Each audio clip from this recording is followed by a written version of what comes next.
I greet you in the name of the Lord Jesus Christ. And today I feel like I just want to talk a couple minutes about making a stand for the Lord.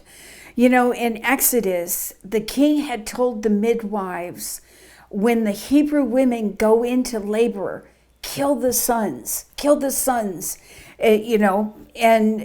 kill the sons and save the daughters. So I just want to read these scriptures because I want to tell you, they did not do it. And God blessed them abundantly. Sometimes you just got to make a stand for God. Whatever he tells you to do.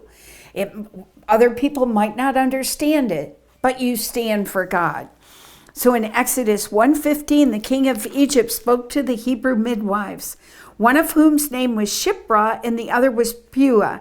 And he says, when you're helping the Hebrew women to give birth and you see him on the birth stool, if it's a son, put him to death. If it's a daughter, she shall live.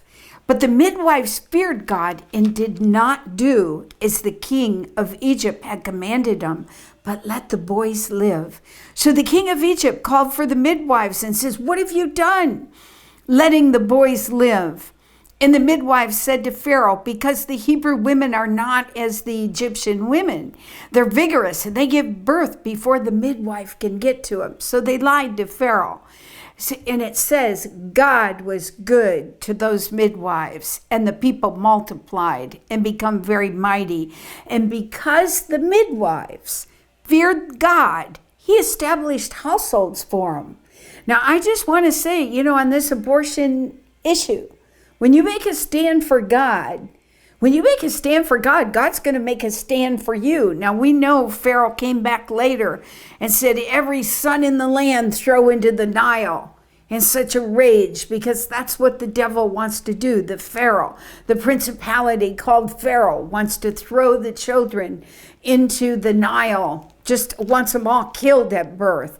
And he says, keep the daughters alive and kill the sons. And so, but the midwives that feared God and made a stand for God said, I'm not killing that baby in labor, and I'm not killing that baby after he's born. It says God gave them abundant favor. Bring that favor upon you today and make a stand for God. Lord bless you out there.